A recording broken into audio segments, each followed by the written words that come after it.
Yes! I'm so happy. I am so happy. Oh, this made my week. Finding out that, yes, Arknights is going to continue on. They have already confirmed more Arknights, and I cannot wait. I think they even said 2023, so super happy about that. I've been saying for, like, I think ever since, like, maybe episode 2 or 3, like, I hope this keeps going. Like, I hope that they keep adapting because... it's so good. The series is so good, and I could not be more excited. Obviously, I don't really want to get into the game, even though it's really, really, really tempting.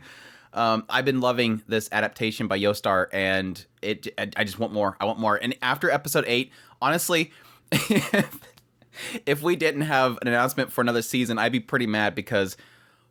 episode 8 was heavy. Episode 8 was extremely heavy. And I think I had a lot of fears when I was coming out of episode 7. Like, man, it just feels like, yes, I don't ever want to take lives. And Misha sees it and goes, oh my gosh, you take lives. I want to take... They nailed it. Like, they actually nailed it. Like, I really did feel for Misha. I felt for Amiya. And yes, I even felt for, like, Chen and everybody around them. I think they pulled this off so well. It felt like we were diving into a trope that frustrates me, honestly. And they did it. Like, they didn't go for the typical... They managed to, I guess, through the emotion of the characters, I understood them. And it didn't feel like it was just, oh, we're doing this. We're doing the revenge story, basically. We're doing the we don't want to take lives revenge story.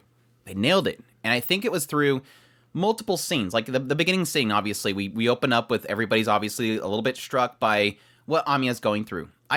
Yes, I believe that there's some people around that are struggling with the decision that she made. But I think for the most part, everybody's sort of struggling with what's going through Amiya's mind. She had to take a life. Chen's like, this is a normalcy. This is war. This is what we go through. She's frustrated more in the idea that Amiya is slipping. And I think through the episode, from Chen's perspective, she sees that Amiya had this goal. She respected Amiya. And now Amiya is faltering. And at the same time, it's almost as if Chen's trying to instill upon Amiya this idea that it's going to happen. You can't falter. You can't hesitate just because it could happen. You have to stick to your whole goal. At some point, I almost thought that Chen was going to push upon her, accept that this is a thing, and allow it. Not that Chen wants death. That Chen thinks that she is... because of her naivety, because that she chose that she wants to not have death, that she's foolish. But I don't think that's what it... In the end, I feel like at some point, Chen sort of shifts the way that she's speaking to Amiya and points it out, but at the same time says, but you have your path. Don't waver. I do this. We don't hesitate to lift our swords. That's who we are. But you, Rhodes Island... you choose to help people, and you want to solve things before that happens. Keep doing it. You can do what we can't. You can bring in the infected and help them. We can't. And again, it's just so good. Like, it's so good. And then, like I said, from Amiya's perspective and the doctor, I think that was like the core thing at the very beginning, that aspect of the doctor kind of standing by and seeing Amiya just broken. That empty room and her hiding away. Like, I loved it. I felt so bad. It's like, Amiya was hiding. She was hiding away from the doctor and hiding away from everybody. Yes, to be able to mourn by herself, to be able to essentially sit in her own issue, she was hiding from people. She was ashamed of what she did. She did not like that she had to take a life. That wasn't her. That wasn't her goal. That's not Rhodes Island. Yes, she did it. And she starts second-guessing herself. This was the path I chose, and yet I'm failing miserably. I couldn't save a life. Maybe I could have done something different, but I made a promise to you that I would protect you. And so, yes, technically, here Amiya is clearly stating, I will even take a life. Like, she is this, and I think that was a misconception that I got from the last episode, and I know a couple people corrected me on it, and it was like, I didn't see that, but now I see it. It's like one of those things where I think a lot of the source material people are like, no, this is how it is. Like, a lot of people were pointing out that Misha and Skull Shatter were siblings. And I'm like, I don't remember that stating in the episode, so maybe they just skipped it. No, it's saying it now. That always comes a problem with a lot of people when they're into the source material and these are normalcy things, and I'm not necessarily missing it. But anyway, that's beside the point. But no, it clarifies here that Amiya did what she did of sound mind. She didn't like it, But the last episode sort of indicated to me that it was like a subconscious thing. She didn't want this to happen, and then it like was some overpowered ability that overtook her and acted on her emotions. No. She's saying that she did it. Like, she seen Doctor in danger. She made that promise. She couldn't find an alternative. It was a heated moment, and that was the only choice that she had. She's clarifying here that it was not subconscious. It wasn't she blanked out. She chose it. And she's regretting it. Like, I this is not me. This is not what I want. And in the end, over the episode, the issue is that she has chosen this path and everybody's following her. And now she's afraid that nobody will believe her. Why would they believe me? And that's the key thing there. If your goal is to not take lives, to bring the infected in, to break the cycle of hatred, and yet you take a life, how can anybody believe you if they go, but what about Skull Shatter? But what about, again, later on, Misha? What about these people you failed to protect? And yes, from my point of view, I believe it was the only choice you had. There was no other choice. In the moment, there was no other choice. Yeah, you could technically say she could have shot the explosive, but what's to say he didn't have another one? The point was that his goal was to take himself out and everybody around him, and there was no indication of what extent that was. Yeah, he has a grenade in his hand. What else? There's no sign whatsoever that that's the only threat there.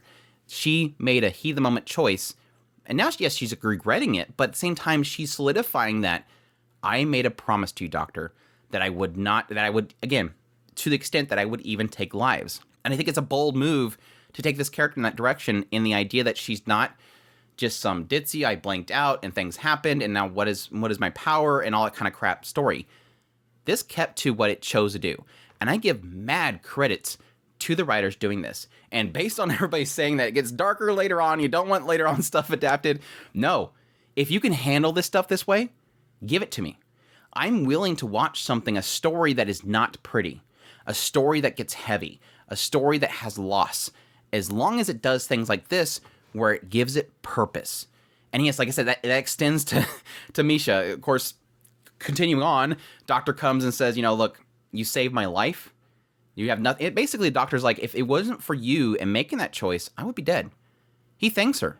Like, yes, that was a decision that you're struggling with, but at the same time, it was a decision that saved my life. He's saying you costed something, but you gained something. And yes, W shows up, injured guy hostage, gives over a radio so that Misha could talk to Amiya. And that's where we get the perspective of Misha. And like I said, I really did think they nailed this scene. Like, I felt for Misha. I understood where she was going with it. Yes, starting out, it felt surface level. Why'd you do it, Amiya? You told me Rhodes Island would save everybody of it, yet you took this from me. And yes, addressing the fact that, yes, this is my brother. But, again, I understood Misha in the idea that she is in, I guess the best way to put it is it felt like she was in a confused state, driven to the state of making a decision. It's not a decision that I'm happy with. It's not a decision that Amiya is happy with. It's not a decision that in the end will be a good decision, but in the moment, it makes sense because, why? I had this thing.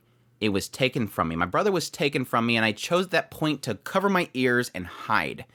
I didn't do anything. She apologized for it in the previous episode. I'm sorry, I did nothing. In the wake of Skull Shatter pointing out, or Alex pointing out that, nobody did anything but Mom, and it costed her life, Misha apologizes. I'm sorry, I didn't do anything. At the time, I thought it was just a friend standing on the side going, oh man, no, she was in that room. She's seen it, and she did nothing.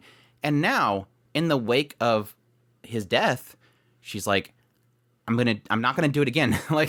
I'm not gonna do it again. You said that Rhodes Island and Reunion were taking different paths, but in a sense, not just the fact that this decision sort of makes it seem like they're the same path, but more on the idea that I don't really see a benefit, nor do I have the courage like you do to take that path. I want everybody to feel the pain that I am feeling right now. And more so, I will not abandon my brother again. I did it once. I stood by. I watched them being taken away. I saw what people did to those infected, and I won't do the same thing. And yes, ultimately 1W shows up and points out that everybody's dying because of her, and they're going to continue to die for her if she doesn't get up and move. She chooses that point. No. Skull Shatter wouldn't abandon them. He's not dead. I won't allow him to die.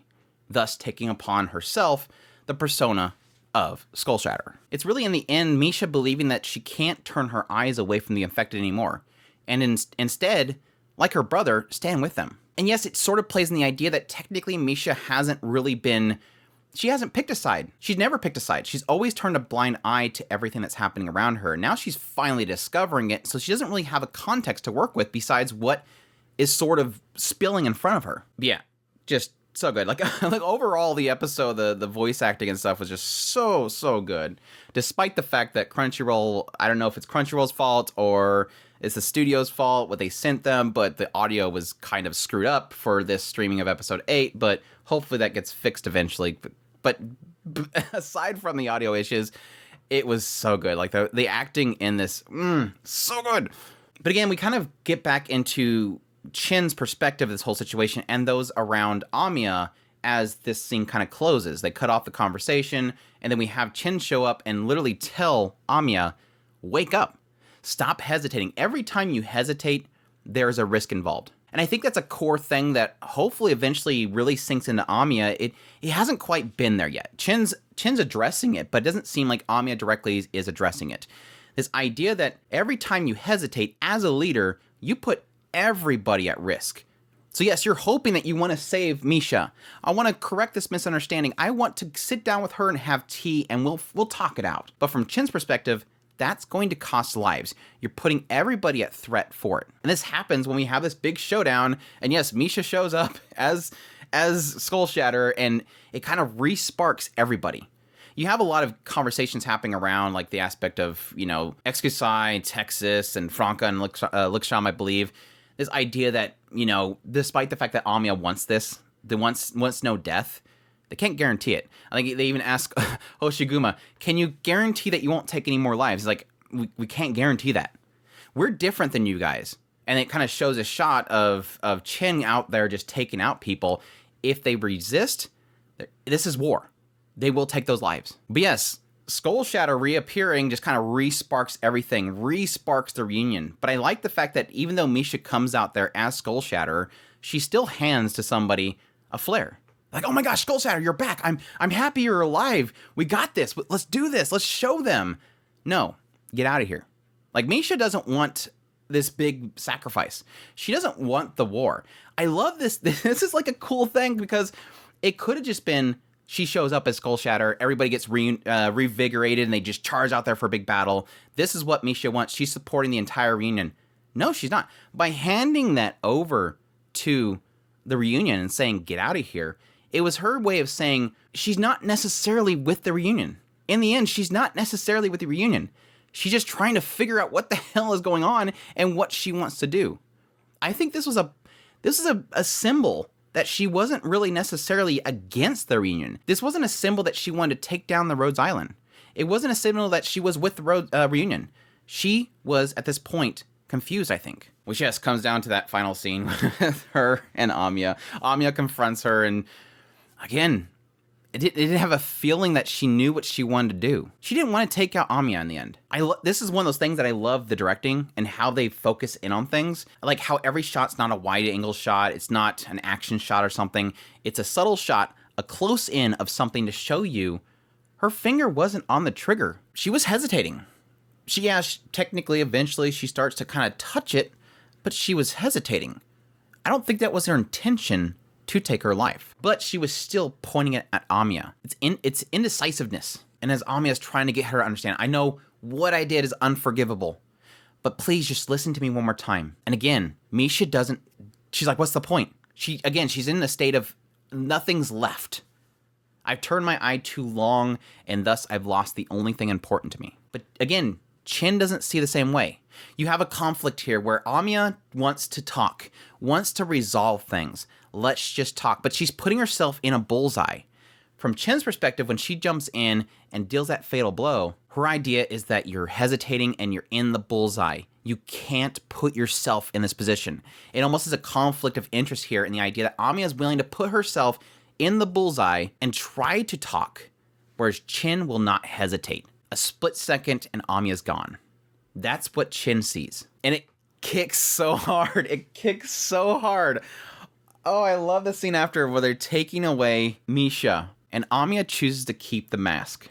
And you have Chin standing there going, are you going to keep that? Well, just expect that in the future, your room's going to be filled with them. This is the fate that really awaits us all. But again, this is the point where she reiterates. Despite the fact that she's criticizing her for her choice, she's showing her that death will happen. I think that was a great discussion point that a lot of people were having in the community, in our Discord, and the comments section, was this aspect of what Amiya wants is impossible. And yes, throughout the last 7 or so episodes, or 8 episodes, there's probably been tons of people being taken out. It's not highlighting it. It's very difficult to take down somebody, especially a fanatic, without some sort of death happening. And Chin is showing her that. But yet again, I love it because Chin still in the end says, this is normal for us, but you're different. Don't sway from your path. Just know that it will happen. It's reality. And yes, kind of instilling upon her that don't waste your time mourning the deaths. Yes, you can mourn the deaths. I don't think that she's really saying that completely, but she's really saying don't spend all of your time mourning every single death. Just know that it exists, and that the path that you're taking only belongs to you. You're not LGD. You're not Lungman. Again, it was just phenomenal. Just phenomenal. We did get a couple scenes of W talking about how she's been looking forward to this whole situation, that her fates are intertwined and everything, and now that she really, really has a thing in for Doctor. But we'll have to wait to see, I'm guessing, later on. And yes, everything wraps up with really the Doctor pulling Amiya out of the dark situation she is. Again, what I talked about earlier, this idea that who's going to believe me? After everything that happened, who's going to believe me? I want to break these chains of hatred, but after what's happened, why would they believe me? And yet, yes, the Doctor very simply kind of pulls her back out of it in this idea, and you can probably say it's a little bit too easy that he pulled her out of it, but it was clear. When I woke up, I was in darkness, and you were this light that pulled me out of it. But I think it's a sign in the idea that maybe this is where they're going with the Doctor, and this idea that the Doctor is sort of a clean slate, similar to Misha, but this idea that he's been following her. Despite everything, he's been following her. So obviously, it's like one of those aspects of, I believe in you. Why would you not believe in yourself? You showed me a light, and I'm willing to follow you to the end. Yeah. So good. So good. It was a great, great episode. I really wasn't sure how well they were going to wrap things up, but they really did nail, like, this entire episode was just a massive roller coaster of emotions. And like I said, they pulled it off. Like, they pulled off something that I thought would be very typical. They pulled it off to make it all make sense from every character's perspective. And yes, while some characters like Misha is going to be more from an emotional and broken standpoint that might not make sense to somebody that is of sound mind, it portrayed it in a way that I understood it and I believed it. And that's all that really matters. But I cannot wait for the next season to come. I am, again, so happy that we're getting a sequel. And I have to say, before I forget, thank you guys so much for everybody that has been watching these videos every single week ever since I started covering Arknights. The passionate fandom of the game itself and those that are enjoying the series alone like I am has been a lot of fun. I really appreciate the support, and I'll be doing a review later on, so if you're interested, definitely come back and check that out as well. And I hope you guys will join me when we get into the next season of this stuff, because I'm super excited for it. But so good. I hope you guys enjoyed. This has been a long video, but my gosh, I had way too much stuff to talk about, and I'm thankful to everybody that has watched through the whole thing. But anyways, I hope you guys enjoyed this video. As always, if you did, make sure to hit that like button down below, comment, let me know what you thought of the episode. Again, if you're new to the channel, make sure that subscribe button so you get all my content. I do news, reviews, first impressions, top list. If it's anime, it's pretty much here. Additionally, if you want to support the channel more, we have a Patreon link, a tips link, and a super thanks button down below. We also have a membership button down there as well. Special thanks to Ruby Rose, who recently became a member and supporting the channel. And I hope you all enjoyed, and y'all take care.